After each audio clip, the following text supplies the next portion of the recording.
exemple de frontière où la tension et la violence sont quotidiennes, la rivière Massacre, entre Haïti et la République dominicaine.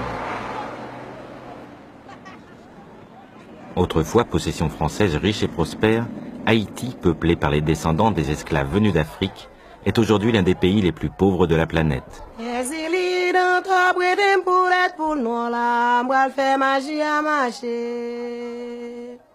Dans la ville de Ouanaminthe, à 2 pas de la frontière dominicaine, les habitants subissent de plein fouet une crise haïtienne totale, économique, politique, sociale, sanitaire.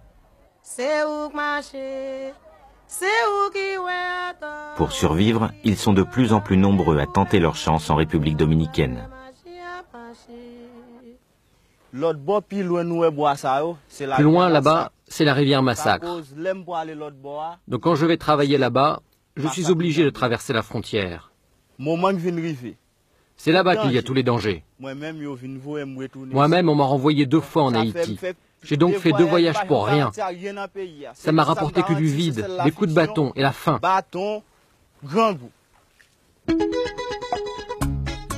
En face, la République dominicaine fait figure d'Eldorado. Ancienne colonie espagnole, la canne à sucre avait fait sa fortune. Aujourd'hui, le pays doit l'essentiel de sa nouvelle prospérité à l'industrie touristique. Le chômage baisse, l'espérance de vie augmente et les inégalités avec Haïti se creusent. Le long de la frontière qui divise l'île en 2, plus de 25 000 soldats dominicains surveillent jalousement un horizon de sinistre mémoire. Ici, nous sommes sur les rives de la rivière Massacre. La frontière dominicano-haïtienne, depuis l'époque coloniale, a toujours été problématique quant à la définition de cette frontière. Cette frontière est l'héritage des luttes entre Français et Espagnols qui se sont disputés l'île pendant plus de 200 ans. Depuis 1804, la rivière Massacre divise l'île en 2. À l'ouest, Haïti, premier État noir indépendant des Antilles. À l'est, la République dominicaine.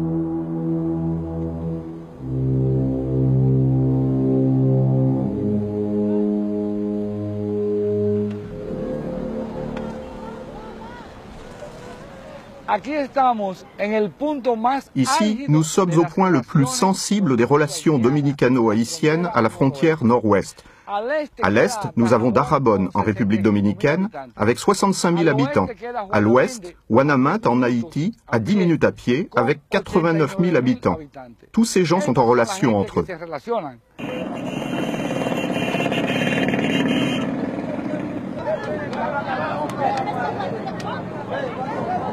Comme la plupart des Haïtiens de Ouanaminthe, Robert vit de petits trafics. 2 fois par semaine, il achète des chaussures de contrebande à la capitale pour les revendre au marché de Dajabón en République dominicaine. Oui, Avant d'être dans ce business, j'étais cultivateur. Mais aujourd'hui, ça ne rapporte plus rien. Parfois, pendant des mois, la pluie ne tombe pas. Parfois aussi, tu cultives et le soleil est si fort qu'il brûle tes plantations. C'est pour ça que j'ai fait ce business de chaussures. Avant de se rendre au marché dominicain de Dajabón, Robert et sa femme Marlène passent en revue leurs derniers achats.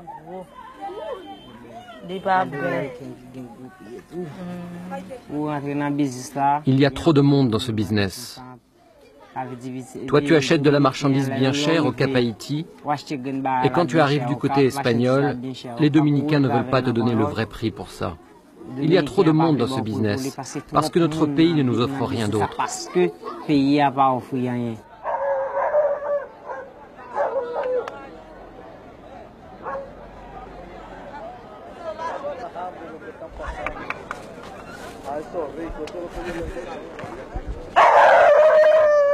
Le jour du marché, les habitants de toute la région de Ouanaminthe se rendent en masse à la frontière. Certains, comme Robert, attendent l'ouverture des grilles sur le pont de la rivière Massacre afin de traverser la frontière légalement. Tous devront acquitter un droit de douane élevé. Mais pour être sûr de trouver un bon emplacement en ville, Marlène, la femme de Robert, comme la plupart des Haïtiens, préfère passer la rivière sous le pont, en toute illégalité. Loin de les repousser, les autorités militaires dominicaines ont institué une autre forme de prélèvement tout à fait arbitraire et informelle, le racket.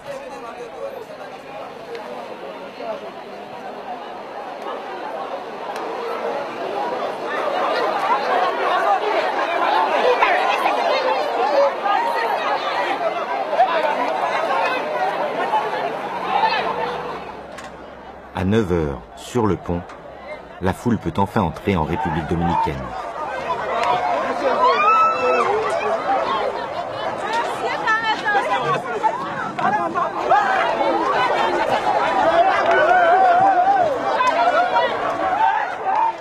Quand ils arrivent en ville, ceux qui sont passés illégalement par la rivière sont confrontés au contrôle d'autres militaires et à d'autres humiliations.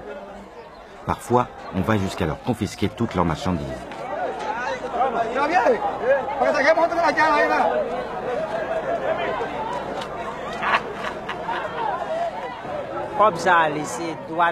Les gens de la douane nous prennent beaucoup d'argent, et très souvent. Quand ils t'attrapent, ils t'emmènent dans un coin et là, c'est beaucoup de malheur. Les gardes te donnent des coups. Parfois, quand tu passes la rivière, même après avoir payé, ils te donnent quand même des coups. C'est l'injustice que nous subissons ici.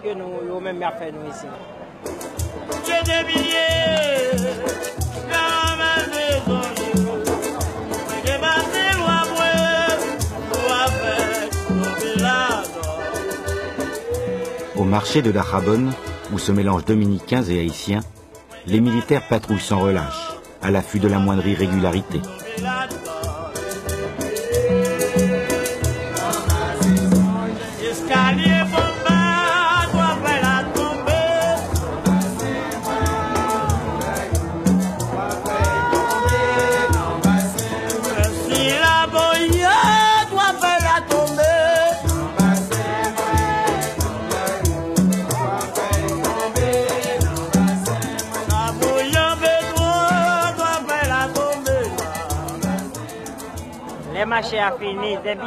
Quand le marché se termine vers 2 h, si t'as pas ramassé tes affaires, ils prennent des gros bâtons et ils te frappent pour que tu rentres en Haïti.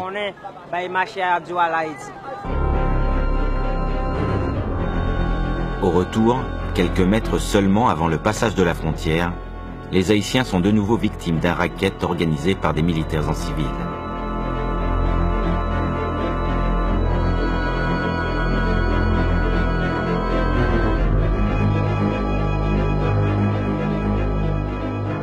Les violences envers les Haïtiens ont une histoire ancienne.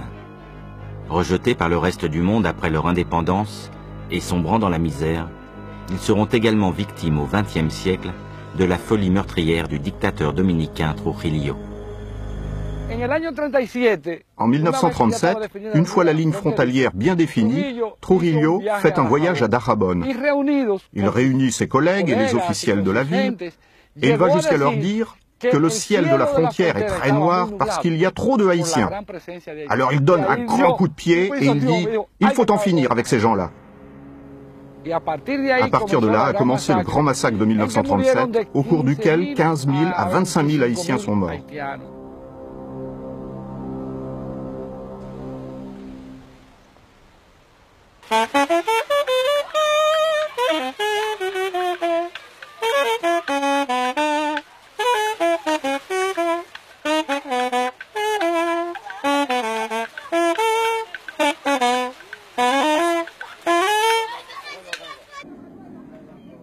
Seska est cordonnier et professeur de saxophone en Haïti. À l'époque des massacres, tout jeune enfant, il vivait déjà à Ouanaminthe. Avec son ami Solon, ils évoquent encore parfois cette période tragique de leur histoire.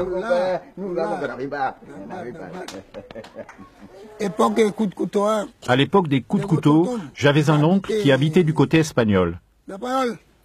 Il était marié à une dominicaine. Ils avaient 7 enfants. Au moment des massacres, le propre frère de sa femme l'a assassiné.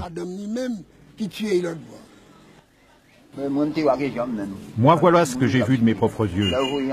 Ils ont d'abord tué une mère. Ils l'ont saignée, là, sous le sein. Elle venait d'accoucher. Alors, ils ont pris son bébé, ils l'ont jeté en l'air et ils l'ont fait retomber sur une baïonnette.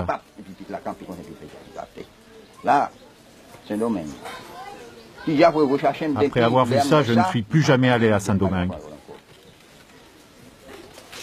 Il pourrait se passer n'importe quoi, je n'irai plus jamais là-bas. Moi non plus, je n'y suis jamais retourné. Aujourd'hui, je n'ai plus de problème avec les Dominicains. Il y en a même qui me donnent du travail. Parfois, ils sont tellement contents qu'ils m'invitent à aller de l'autre côté. Mais je dis que je ne peux pas, que je n'ai pas le temps.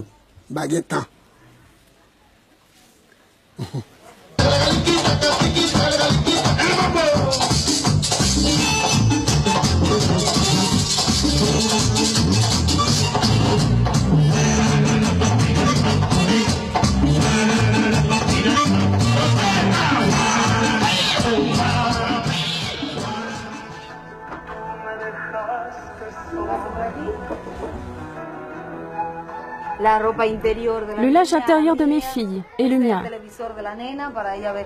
Ça, c'est leur télévision. Je dors et je me repose ici quand je suis fatiguée.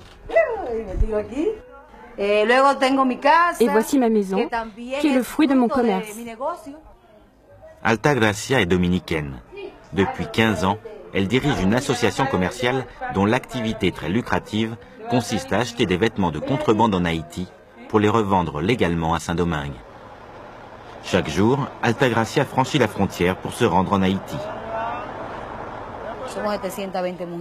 Nous sommes 720 femmes et nous avons tout un badge qui nous permet de passer facilement la frontière jusqu'à Guanamate. Sans ce badge, ce serait impossible d'aller acheter des vêtements. La première fois que je suis allée à Guanamate, j'avais très peur de rencontrer des Haïtiens. On m'avait dit qu'ils étaient mauvais et qu'ils mangeaient les gens. C'était un préjugé que j'avais. Je me disais, tu ne peux pas aller à Haïti parce qu'ils vont te manger. Quand j'y suis allée, je me suis aperçue que tout était faux. J'ai vu que les gens étaient très dociles, très faciles à traiter et qu'on pouvait travailler ensemble sans problème. Arrivée du côté haïtien, sans contrôle de l'immigration et sans payer de taxes, Altagracia part au marché de Guanamate.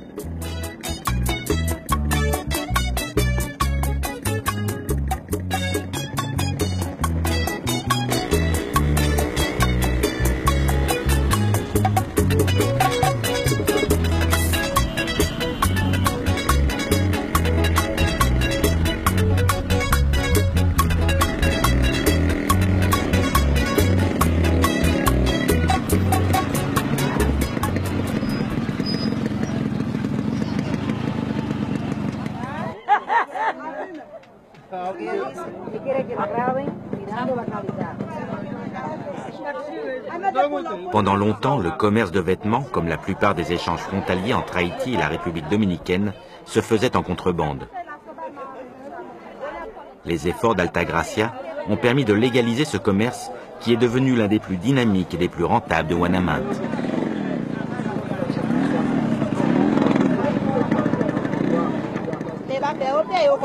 Les Dominicains n'ont pas peur de venir ici, mais ils n'achètent que des vêtements et des souliers. Après, ils s'en vont. Une seule fois, un Dominicain est venu m'acheter 2 gousses d'ail pour 10 gourdes. C'est la dernière fois que j'ai vu un Dominicain par ici. De retour à Dajabón, les vêtements achetés en Haïti par les femmes de l'association d'Altagracia sont soigneusement triés et empaquetés avant d'être envoyés dans les grandes villes de la République dominicaine.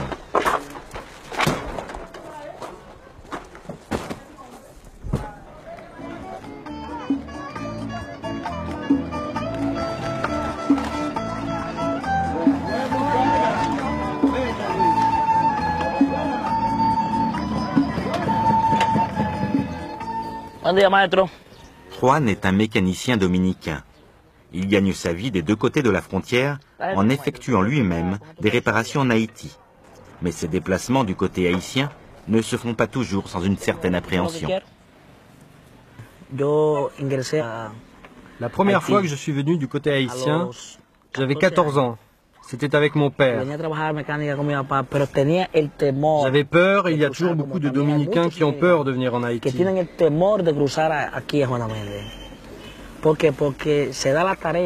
Parce qu'ils ont peur de se faire attaquer, de se faire voler, de se faire tuer. Parce que c'est un pays sans foi ni loi. Si tu te fais voler ton argent, tu ne peux même pas porter plainte.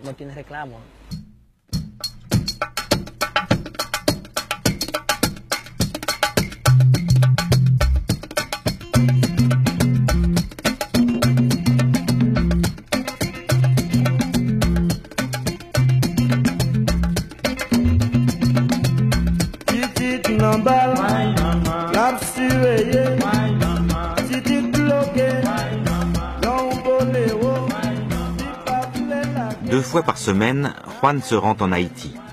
Il supervise les réparations tout en essayant de former des mécaniciens haïtiens.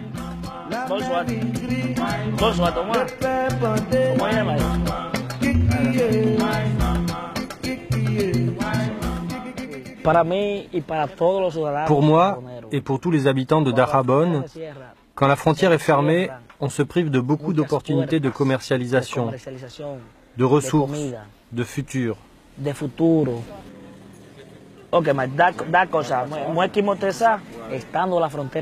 la frontière est ouverte, ce sont deux nations sœurs, deux provinces sœurs, qui ont chacune besoin l'une de l'autre pour vivre.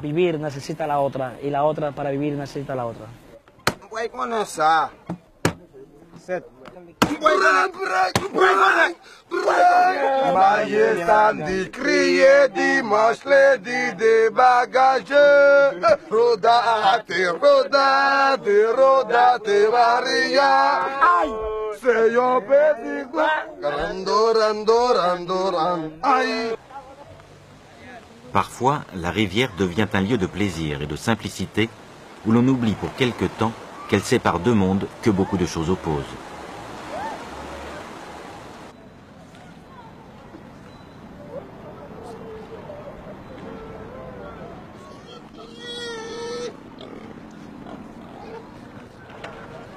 La frontière a 320 km de long. Il y a trois signes qui indiquent la frontière.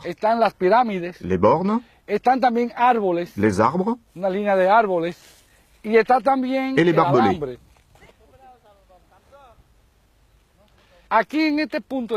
Ici, où on se trouve, on s'aperçoit que la rivière n'est pas parallèle aux bornes ni aux arbres. Elle est perpendiculaire.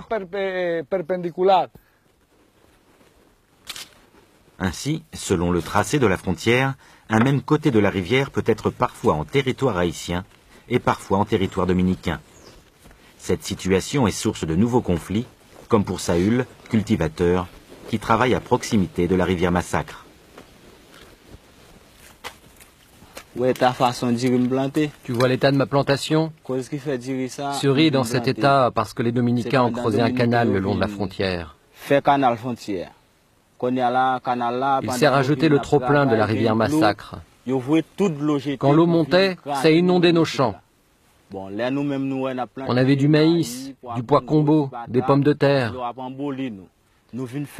Alors on a décidé d'utiliser ce trop-plein d'eau pour faire des rizières. Mais dès que le niveau de l'eau baisse, alors les Dominicains ne sont plus d'accord. Parfois même ils nous tuent pour pas qu'on touche à leur eau.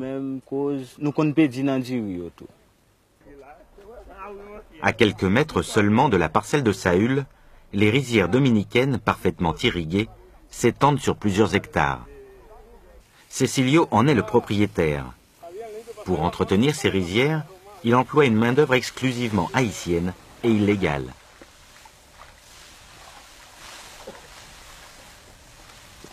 Antoine est mon travailleur haïtien préféré ici. Il est mon homme de confiance. Ici, il n'y a pas de problème avec les Haïtiens. Ils sont nos amis. On est ici sur la même frontière, à côté du canal. Ils travaillent le matin du côté de la République dominicaine et de l'autre côté, c'est là où ils font la cuisine. Et quand il est l'heure de retourner au champ, ils reviennent travailler ici. C'est un travail dur et peu payé. C'est pour ça que les Dominicains refusent de le faire. C'est pas assez rémunéré. Les Haïtiens acceptent ce travail pour moins cher parce qu'ils n'ont rien d'autre à faire.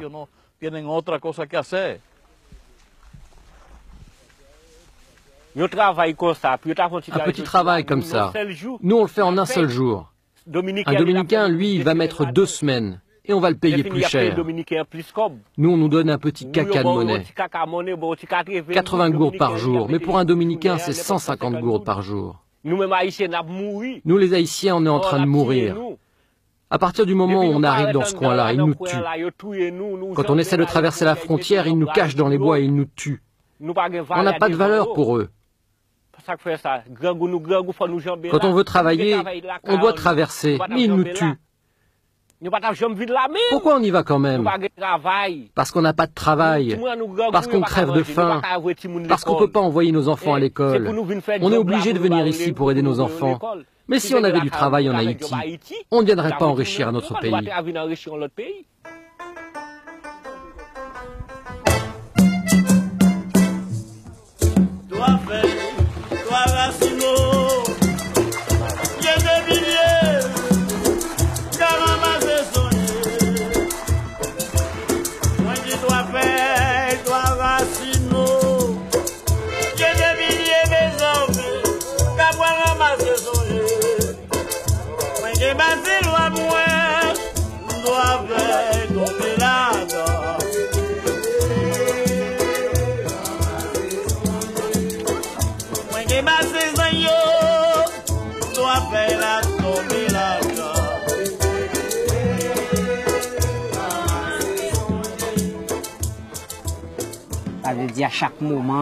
À chaque fois qu'il y a un nouveau gouvernement dans notre pays, il dit qu'il va faire des choses. Il fait des promesses. Et 5 ans plus tard, rien n'est fait, rien ne change. Mais on ne peut pas rester assis et ne rien faire. Au final, quand tu fais tous tes calculs, tu t'aperçois que tu survis. C'est tout.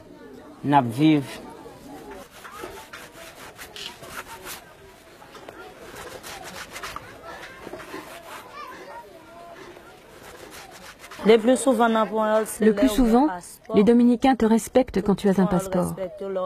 Là, tu passes les contrôles officiellement et tout se passe bien. Si j'arrive à aller plus loin et à trouver du travail, je crois que j'aurai moins peur, que je pourrai rester en République dominicaine et travailler.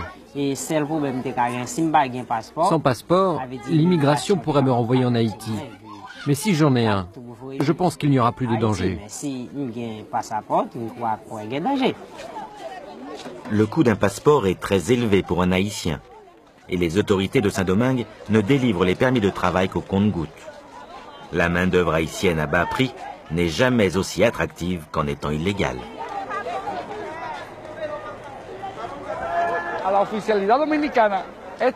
L'illégalité bénéficie aux autorités dominicaines car elle leur permet aussi d'organiser des expulsions massives et arbitraires à n'importe quel moment.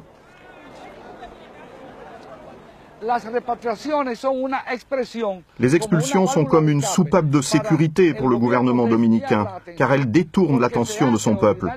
Ces expulsions se font avec beaucoup de violations des droits de l'homme.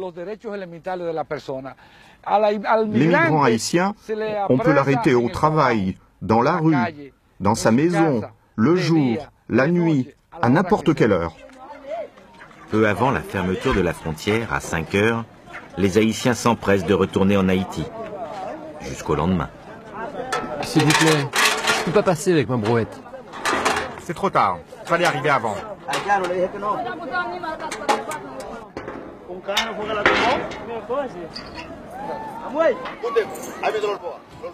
Passez par la rivière, allez, faites vite, faites vite.